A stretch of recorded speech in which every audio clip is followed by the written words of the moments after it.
بسم اللہ الرحمن الرحیم۔ نبی پاک صلی اللہ علیہ وآلہ وسلم کے اوصاف کی صفات کی تعلیمات کی جو ان کے شان اس کا احاطہ کرنا تو ممکن نہیں ہے۔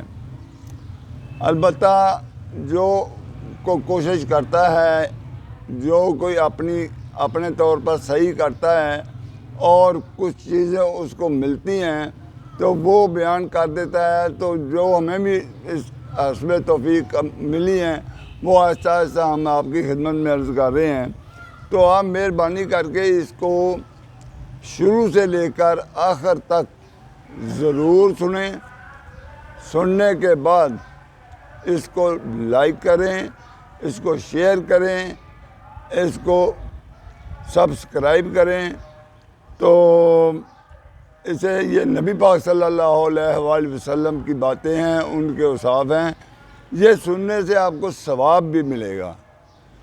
اس لیے یہ مہربانی کریں، ضرور سنیں اور اس پر عمل کرنے کی کوشش کریں، تو پھر دیکھیں کیا نتائج ہوں گے۔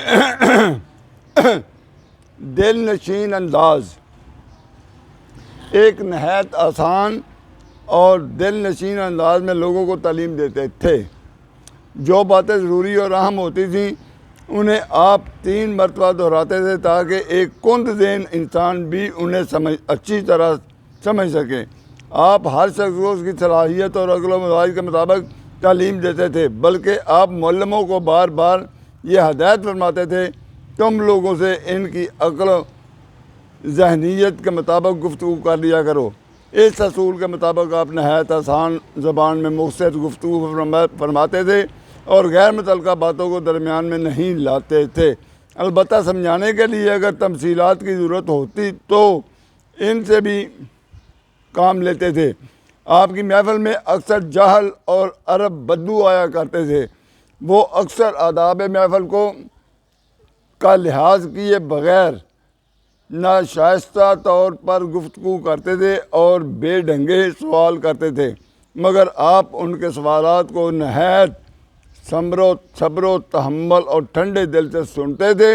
ان کے مزاج اور ذہنیت کے مطابق تسلی بخش جواب دیتے تھے جس سے وہ مطمئن ہو جاتے تھے۔ علم کی آپ حد درجہ قدر کرتے تھے۔ آپ کے ارشادات مقدسہ کی روشنی میں علم و حکمت مومن کی گم شدہ دولت ہے، جہاں سے مل جائے اسے حاصل کرنی چاہیے، کیونکہ مومن اس کا زیادہ حقدار ہے۔ اللہ تعالیٰ جس کسی کے ساتھ بھلائی کرنا چاہتا ہے تو اسے دین کا علم حاصل کرنے کے لیے توفیق عطا فرماتا ہے۔ عالم کی فضیلت عابد پر ایسی ہے جیسے تم میں سے ایک ادنا مسلمان پر میری فضیلت جو شخص لوگوں کو اچھی تعلیم دیتا ہے اس پر اللہ تعالیٰ، اس کے فرشتے اور آسمانوں اور زمین کی ساری مخلوق، یہاں تک کہ چیونٹیاں اپنی بلوں میں، مچھلیاں سمندر میں دعائے خیر و برکت و رحمت کرتی ہیں۔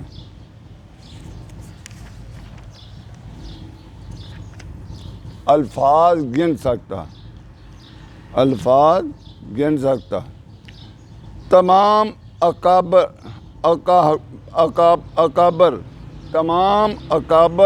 کا اس بات پر اتفاق ہے کہ ہاں حضرت صلی اللہ علیہ وسلم کو ایسا اسلوب تفہیم اور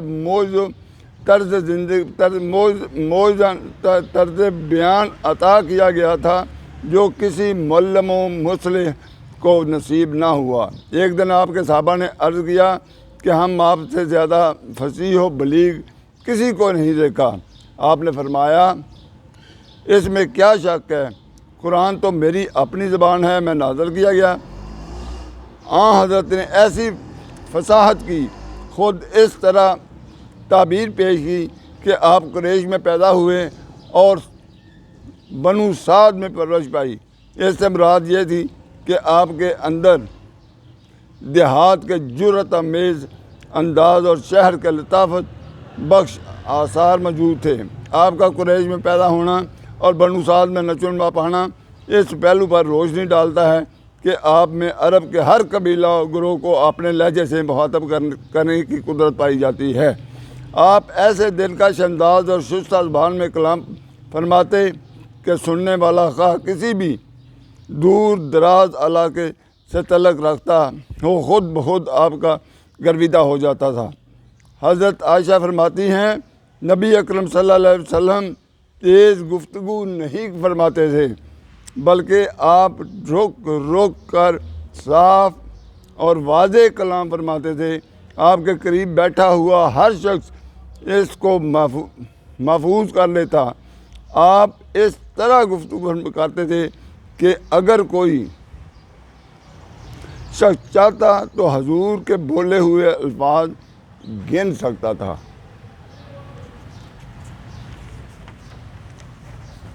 مجلس بے حد سادہ۔ مجلس نبی پاک صلی اللہ علیہ وسلم کی مجلس بے حد سادہ۔ حضور صلی اللہ علیہ وسلم کی مجلس بے حد سادہ تھی۔ حاضرین میں اگرچہ ایسے باادب حضرات ہوتے تھے کہ بغیر اجازت زبان نہیں کھولتے تھے اور مطلق جنبش نہیں کرتے تھے۔ ان کے بارے میں راویوں کے الفاظ یہ ہیں کہ سروں پر گویا چڑیاں بیٹھ جاتی تھیں کہ جنبش کی اور وہ اڑیں، مگر گمواروں اور بدوؤں کی مثالیں بھی ملتی ہیں۔ آتے ہی پوچھتے محمد کون ہیں؟ محفل میں آتے اور آ کے پوچھتے کہ محمد کون ہیں؟ اللہ کے نبی ہیں، ان کا دنیا میں اتنا بڑا مقام ہے، لیکن ان کی گفتگو اس طرح کی ہوتی تھی۔ اور جب انہیں بتایا جاتا کہ وہ گورے رنگ والے جو ٹیک لگائے بیٹھے ہیں تو کہتے اے ابن عبد المطلب خفا مت ہونا، میں سختی سے سوال کروں گا۔ اور عجیب عجیب سوال کرتے، مثلا بتائیے میرے باپ کا نام کیا ہے، یا میرا اونٹ کھو گیا ہے، بتائیے کہاں ہے۔ حضور صلی اللہ علیہ وسلم چاہتے تھے کہ سوالات صرف تزکیہ نفس کے متعلق کیے جائیں، لغو اور فضول سوالات کو پسند نہیں فرماتے تھے، مگر ایسی باتوں کو برداشت ضرور کر لیتے تھے۔ ایک دفعہ حضور نے بگڑ کر اتنا کہا تھا، پوچھتے جاؤ جو پوچھنا ہے، میں سب کو جواب دوں گا۔ اور صحابہ نے محسوس کیا تھا کہ حضور برہم ہیں، کوئی آداب مجلس سے واقف نا واقف دوران تقریر یا دوسرے کا جواب دینے میں سوال کرتا تھا تو حضور تقریر جاری رکھتے تھے۔ حضور نے ایک وقت میں ایک شخص گفتگو کر سکتا تھا۔ ایک بار آپ تقریر کر رہے تھے کہ ایک بدو آیا اور آتے ہی بولا قیامت کب آئے گی؟ حضور تقریر کرتے رہے، تقریر سے فارغ ہو کر دریافت فرمایا قیامت کے بارے میں کس نے سوال کیا تھا؟ بدو نے کہا میں نے۔ حضور نے جواب دیا قیامت جب آئے گی جب لوگ امانت ضائع کرنے لگیں گے۔ بدو نے پوچھا امانت کیوں کر ضائع ہوگی؟ فرمایا جب کام نااہلوں کے ہاتھ میں پہنچ جائے گا۔ یہی بدو حضور کے پاس بیٹھے بیٹھے تمیز سیکھ جاتے تھے۔ حضور کی مجلس میں نام و نسب یا دولت و ثروت کی وجہ سے کسی کو امتیاز نہیں دیا جاتا تھا۔ کچھ ایسا برتاؤ ہوتا تھا کہ ایک شخص بھی یہ محسوس نہیں کرتا تھا کہ مجھے دوسروں کی نسبت کم عزت دی گئی ہے۔ وزاداری رسول خدا بوڑھوں کا احترام فرماتے۔ فتح مکہ کے موقع پر حضرت ابوبکر صدیق اپنے ضعیف العمر والد کو جو بینائی سے محروم ہو چکے تھے بیعت اسلام کے لیے آپ کی خدمت میں لائے۔ فرمایا انہیں کیوں تکلیف دی، میں خود ان کے پاس چلا جاتا۔ وزاداری اس قدر تھی کہ مدینہ کی ایک عورت جس کی عقل میں کچھ فطور تھا آتی ہے اور کہتی ہے مجھے کچھ کہنا ہے۔ آپ اسے فرماتے ہیں تم چلو کسی کو کوچے میں انتظار کرو، میں ابھی آتا ہوں۔ چنانچہ اس کی بات جا کر سنی اور اس کا کام کر کے دیا۔ نام نہ لیتے تھے۔ حضرت انس کہتے ہیں کہ کبھی ایسا نہیں ہوا کہ کسی شخص نے کوئی بات چپکے سے کہنے کے لیے اپنا منہ کان مبارک سے لگایا ہو اور آپ نے اس آدمی کے سر اٹھانے سے پہلے اپنا سر اقدس ہٹا لیا ہو، اور کبھی ایسا ہوا کہ کسی نے آپ سے مصافحہ کیا ہو اور آپ نے اس کے ہاتھ کھینچنے سے پہلے اپنا ہاتھ کھینچ لیا۔ آپ کبھی اور آدمیوں کے سامنے پاؤں نہیں پھیلاتے تھے، جس کسی سے ملتے تھے پہلے خود سلام کرتے اور خود مصافحہ کرنے کے لیے ہاتھ بڑھاتے۔ جب کوئی شخص آپ کے پاس آتا تھا تو آپ اس کی تعظیم کرتے تھے اور اکثر اس کے لیے اپنی چادر بچھا دیتے تھے اور اسے اپنی نشست پر بٹھا لیتے تھے، اور اگر اس پر بیٹھنے سے انکار کرتا تو آپ اصرار فرماتے اور اسے اسی جگہ پر بیٹھنے کے لیے مجبور کرتے تھے۔ آپ تعظیماً احتراماً اپنے صاحب کا نام نہ لیتے تھے، بلکہ ان کو کسی کنیت سے خطاب فرماتے اور ان کو نہایت محبت آمیز اور پسندیدہ ناموں سے یاد کرتے تھے۔ آپ کبھی کسی کا قطع کلام نہیں کرتے تھے، البتہ اگر کوئی شخص نازیبا بات کہتا تو آپ یا تو اسے منع فرماتے یا اٹھ کر کھڑے ہو جاتے تاکہ وہ خود ہی رک جائے۔ جیسے بادل کی ٹھنڈک،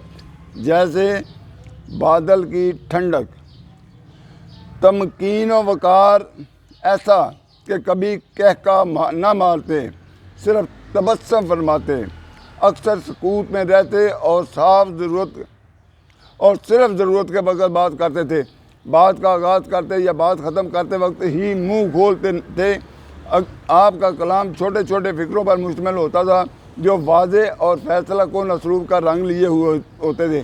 ان میں تو فالتو بات ہوتی اور نہ کسی کمی یا کوتاہی کا احساس ہوتا، نہ تو آپ سخت طبیعت تھے نہ ناقص مزاج۔ چھوٹی چھوٹی نعمت خداوندی کی بھی قدر کرتے تھے اور کسی بھی نعمت کو برا نہ کہتے تھے، البتہ کھانے پینے کی چیز کی نہ تو اچھائی بیان کرتے نہ برائی۔ دنیا اور اس کی باتوں پر آپ کو کبھی غصہ نہ آیا، مگر جب حق و صداقت پر حرف آنے لگے تو پھر آپ کے غیظ و غضب کو کوئی نہیں روک سکتا تھا۔ جب تک حق کا بدلہ نہ لے لیتے چین سے نہ بیٹھتے تھے۔ اپنی ذات کے لیے نہ تو آپ ناراض ہوتے تھے اور نہ لڑتے جھگڑتے تھے۔ جب ناراض ہوتے تو منہ دوسری طرف پھیر لیتے، جب خاموشی کا اظہار مقصود ہوتا تو آنکھیں موند لیتے تھے۔ آپ کے ہنسنے کی انتہائی حد ایک مسکراہٹ تھی۔ آپ مسکراتے ہوئے یوں لگتے تھے جیسے بادل کی ٹھنڈک ہوتی ہے۔ موقع محل کی مناسبت سے فائدہ اٹھاتے ہوئے اپنی بات کو مؤثر بنانے میں واضح فصیح العرب صلی اللہ علیہ وآلہ وسلم کی کوئی نظیر نہیں ملتی۔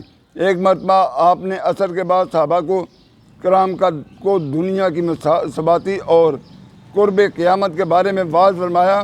تقریر کرتے کرتے جب نبوت سے ڈوبتے ہوئے سورج کو ملاحظہ فرمایا تو فوراً ارشاد ہوا، دنیا کی گزشتہ عمر کے مقابلے میں اب اس عمر کا حصہ اتنا ہی باقی رہ گیا ہے جتنا آج کے دن کے گزشتہ وقت کے مقابلے میں اب غروب آفتاب کے وقت میں یہ وقفہ رہ گیا ہے۔ مزدور کی طرح صحابہ جب سب مل کر کوئی کام کرتے تو حضرت صلی اللہ علیہ وآلہ وسلم ہمیشہ ان کے ساتھ شریک ہو جاتے اور معمولی مزدور کی طرح کام انجام دیتے۔ مدینہ میں آ کر سب سے پہلے کام مسجد نبوی تعمیر کی تھی۔ اس مسجد اقدس کی تعمیر میں دیگر صحابہ کی طرح خود نبی اکرم صلی اللہ علیہ وسلم بھی شریک تھے اور خود اپنے دستے مبارک سے اینٹیں اٹھا کر لاتے تھے۔ صحابہ عرض کرتے تھے، ہماری جانیں قربان، آپ کیوں زحمت فرماتے ہیں؟ لیکن آپ اپنے فرض سے باز نہ آئے۔ غزوہ احزاب کے موقع پر بھی جب تمام صحابہ مدینہ کے چاروں طرف خندق کھود رہے تھے، آپ بھی ایک ادنیٰ مزدور کی طرح کام کر رہے تھے، یہاں تک کہ شکم پر مٹی اور خاک کی تہ جم گئی تھی۔ تعظیمی الفاظ۔ حضرت صلی اللہ علیہ وسلم نے اپنے متعلق جائز تعظیمی الفاظ بھی نہیں پسند فرماتے تھے۔ ایک بار ایک شخص نے ان الفاظ سے آپ کو خطاب کیا، اے ہمارے آقا اور ہمارے آقا کے فرزند، اور اے ہم میں سے سب سے بہتر اور ہم میں سے سب سے بہتر کے فرزند۔ آپ نے فرمایا، لوگوں پرہیزگاری اختیار کرو، شیطان تمہیں گرا نہ دے۔ میں عبداللہ کا بیٹا محمد ہوں، خدا کا بندہ اور اس کا رسول۔ مجھ کو خدا نے جو مرتبہ بخشا ہے پسند نہیں کرتا کہ تم مجھے اس سے زیادہ بڑھاؤ۔ ایک دفعہ ایک شخص نے آپ کو یا خیر البریہ یعنی اے بہترین خلق کہہ کر مخاطب کیا۔ آپ نے فرمایا وہ ابراہیم تھے۔ آج کے لیے اتنا ہی۔ اللہ حافظ، السلام علیکم۔